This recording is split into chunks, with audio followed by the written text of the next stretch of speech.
Bonjour à toutes et à tous, ravi d'être à nouveau avec vous ce matin pour réouvrir cette deuxième journée du Hub Forum qui va être encore pleine de bonnes pratiques, d'innovation, de tendances. Et là, on va parler un petit peu data, IA. Alors, désolé pour le néologisme, on va parler de business augmenté, tout simplement puisque maintenant qu'on a de la data, qu'on en a beaucoup d'ailleurs, on va pouvoir réfléchir à comment mieux l'exploiter pour tout simplement réinventer, accélérer son business. Alors la data, c'est pas nouveau, on en a tous les jours un peu plus en tant que consommateur, en tant qu'entreprise, avec les objets connectés, avec le cloud, avec le mobile.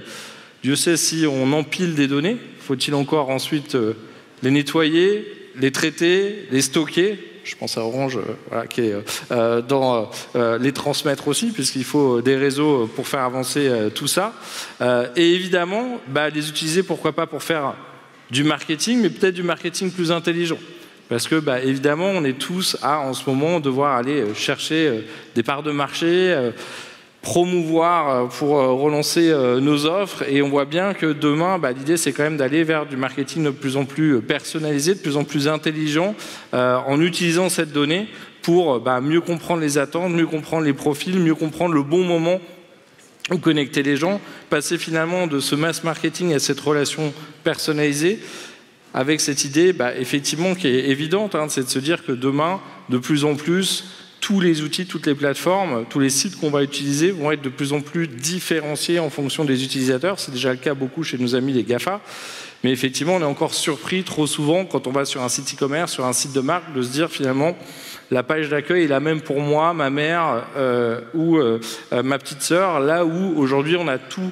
Les partenaires, et vous en avez beaucoup dans les stands ici au Hub Forum, avec des CDP, avec des DMP, pour customiser son site, pour customiser la partie email marketing, pour customiser les campagnes, et effectivement faire mieux, tout simplement, puisque demain, au-delà de vendre des produits, on va vendre des services, finalement, personnalisés, à valeur ajoutée, et pas se contenter de rester sur des rentes, dans certains cas, dans certaines industries traditionnelles. Alors, DMP, CRM, CDP, choisissez voilà vos outils. C'est vrai que c'est pas toujours simple de s'y retrouver. On a vu beaucoup de plateformes pivoter, changer, évoluer, fusionner.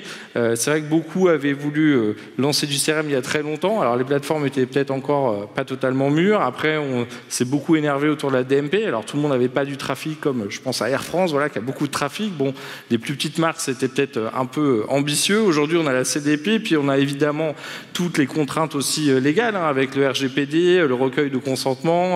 On est en Europe, mais bon, on voit qu'avec le California Act aux États-Unis et en Chine, tout le monde est en train finalement de nous copier un tout petit peu pour se dire il faut trouver la bonne pression, il faut laisser le contrôle aussi au consommateur, il faut être transparent, puisque finalement il ne suffit pas, on va dire, de le bombarder pour que ça fonctionne. L'idée étant évidemment aussi de pouvoir faire du cross-selling, de l'upselling, finalement d'aller chercher de la valeur supplémentaire en proposant le bon produit au bon endroit, au bon moment, dans le bon format. Alors facile à dire, quand en plus on parle d'omnicanal au niveau marketing, on voit que c'est pas simple, ça n'avait pas été conçu pour. On avait des canaux traditionnels, la télé, la radio, la presse. Maintenant, on a de la télé adressable, on a effectivement tout un tas de possibilités au niveau digital, et en même temps, on voit la fin des cookies qui ne simplifient pas les choses. En même temps, on a le retail média qui est en train de se développer, donc on voit que ça fait beaucoup de mouvements, beaucoup de changements, quand en plus le marché et le contexte n'arrêtent pas de bouger, c'est pas évident.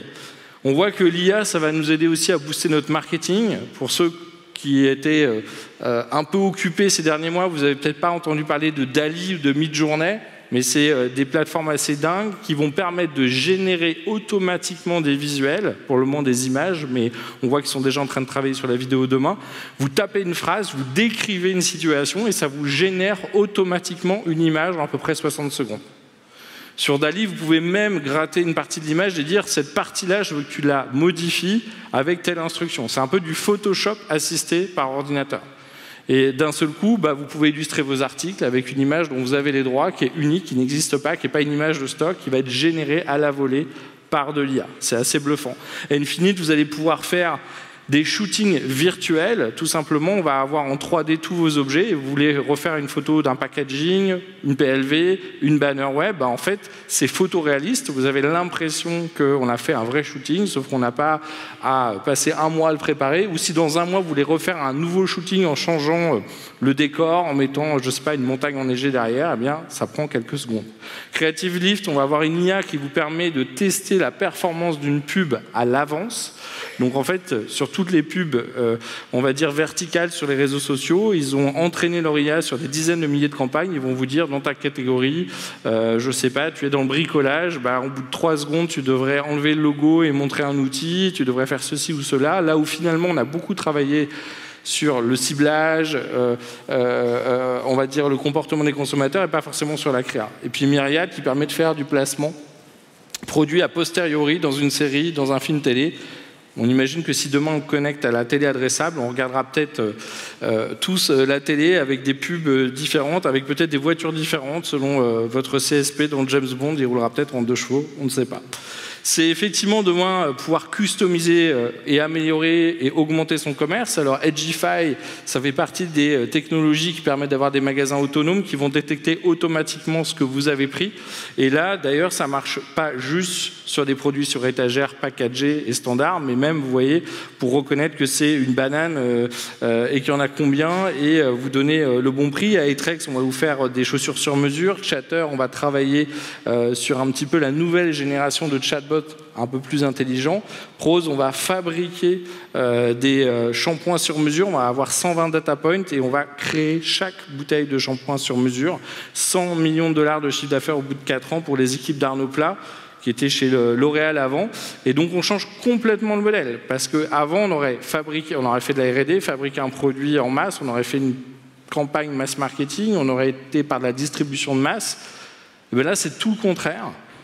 On va prendre le temps de particulièrement bien connaître le client, 120 data points, et on va créer chaque bouteille sur mesure avec un abonnement, on fabrique à la demande.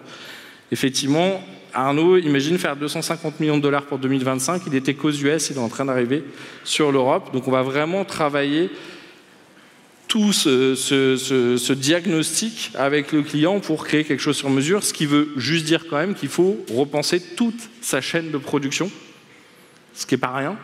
La R&D est faite en France, là c'est la chaîne de production à Brooklyn, vous imaginez, chaque bouteille de shampoing sur la chaîne de production est différente et customisée.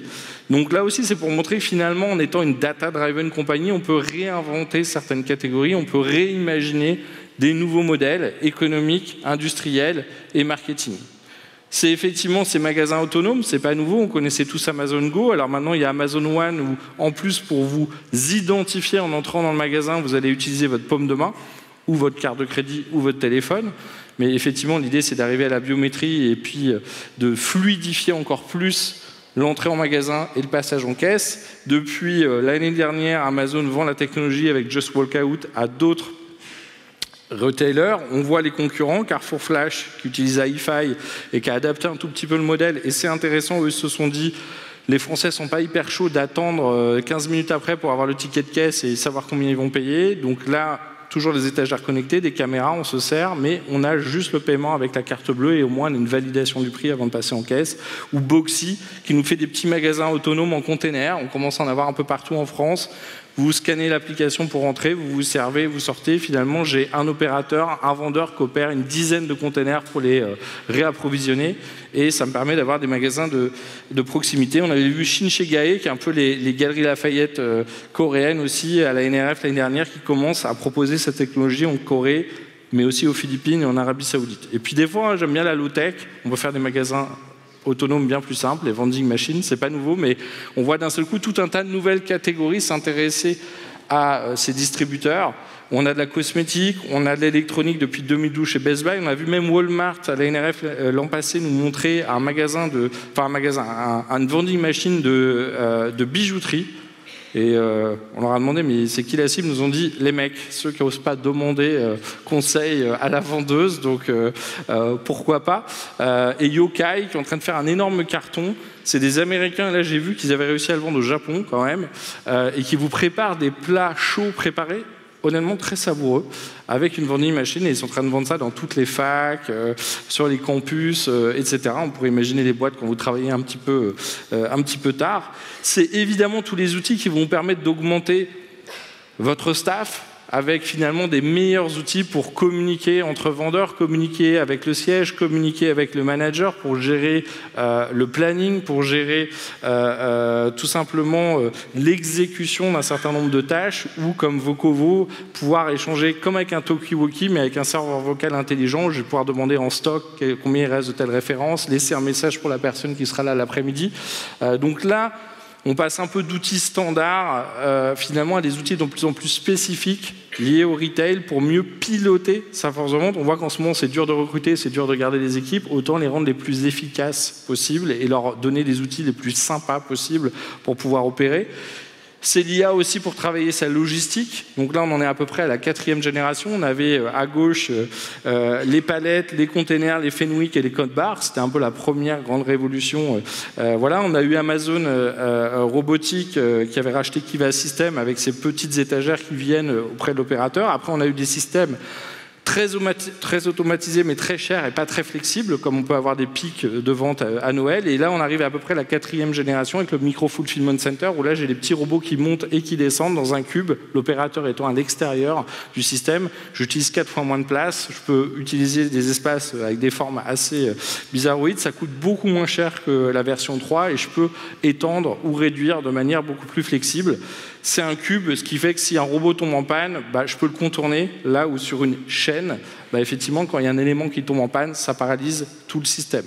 Et puis on voit tout un tas de startups arriver, donc sur Micro Fulfillment, Exotech, qui est devenue une licorne française, qui est basée à Lille, AutoStore, Takeoff, Brightpeak, voilà, on voit tout un tas d'acteurs essayer de nous proposer des nouvelles générations de robots, d'automatisation pour essayer de gagner du temps. La logistique, c'est devenu une nerf de la guerre dans beaucoup de domaines. C'est pourquoi pas donner des nouveaux outils à nos amis les opérateurs. Alors, on se rappelle des Google Glass, c'était pas un grand succès, mais on voit que effectivement la réalité augmentée demain ou la réalité virtuelle pour se former, par exemple, au bon geste, au bon mouvement, à la santé-sécurité, ou être assisté avec un téléopérateur à distance. Voilà, on va avoir tout un tas d'outils, c'est pas encore mur, mais on n'est pas loin, vont changer les choses. C'est l'IA pour booster la livraison ou la logistique, et là on est assez bluffé de voir finalement des projets qui avaient l'air d'être de la R&D arriver à être lancés. Gatti qui vient de signer avec Walmart pour livrer automatiquement avec ses petits camions entre les entrepôts externes et les supermarchés.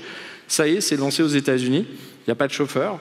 C'est Nouro pour la livraison du dernier kilomètre. Ils viennent de lancer un nouveau modèle avec un airbag pour protéger les piétons. Et à gauche, c'est Plus qui a déjà 4 entrepôts dans le sud des États-Unis qui sont reliés par l'autoroute uniquement avec des poids lourds, sans chauffeur. Donc là aussi, ça nous paraissait le futur, c'est vraiment en train d'arriver. C'est effectivement les drones de livraison, les drones roulants, les drones volants. Drones volants, on connaissait Zipline qui cartonne au Rwanda et en Inde pour la livraison de médicaments. Walmart, ça y est, vient d'avoir les autorisations avec DroneUp, sa filiale pour livrer 34 supermarchés, 4 millions de foyers américains. Ça y est, c'est lancé, c'est opérationnel. Et on a effectivement Google avec Walgreens qui vient de lancer à Kansas City. Ils font 1000 livraisons par jour avec des drones. Alors on est plutôt dans la Pampa qu'à New York. Mais en tout cas, on passe vraiment du POC ou de la R&D à un vrai lancement commercial et ça va changer effectivement les coûts de livraison. C'est l'IA pour booster son service client. Donc là, on voit que demain, on va avoir de plus en plus d'avatars. C'est un peu le chatbot 2.0, soit en point de vente sur des écrans. Et là, on voit les Coréens qui sont très forts. On a vu DeepBrain au CES ou à la Vivatech, par exemple. On a MindsLab avec une agence bancaire entièrement assistée. C'est finalement aller de la transaction à la relation en utilisant un maximum de personnalisation. C'est demain, je vais faire un diagnostic sur mesure, une recommandation sur mesure, des contenus customisés, un marketing personnalisé, un produit adapté. Pourquoi pas du 3D commerce avec du virtual try-on, de la livraison rapide, du service client sur mesure et pourquoi pas, si je suis capable d'ajouter un abonnement derrière pour être rentable. On voit bien que finalement, tous ces composants sont existants. Il n'y a pas encore forcément beaucoup de marques qui ont réussi à tous les combiner pour arriver vraiment à cette dimension de business augmenté grâce à la data et l'IA pour avoir une relation vraiment personnalisé avec le consommateur à tous les niveaux. Si vous avez envie d'aller plus loin, on vous conseille notre dernière publication avec IBM où on a interrogé plus de 70 dirigeants autour de la transformation digitale des entreprises avec énormément de retours d'expérience, énormément de témoignages pour aller un petit peu plus loin. Là encore, pas forcément tout le monde a terminé de boucler la boucle, mais en tout cas, beaucoup nous montrent déjà comment ils ont avancé sur tel ou tel sujet entre le marketing, la logistique, le commerce, la livraison, et j'en passe. Bref, j'ai envie de dire, le champ des possibles est ouvert. Ça ne sera pas trop de se faire élever par la data et l'IA pour manipuler toutes ces données et pour pouvoir inventer les services de demain, les chaînes de valeur de demain, surtout face aux objectifs qu'on a vus. Je vous souhaite une bonne deuxième journée du Hub Forum et je vous dis rendez-vous cet après-midi.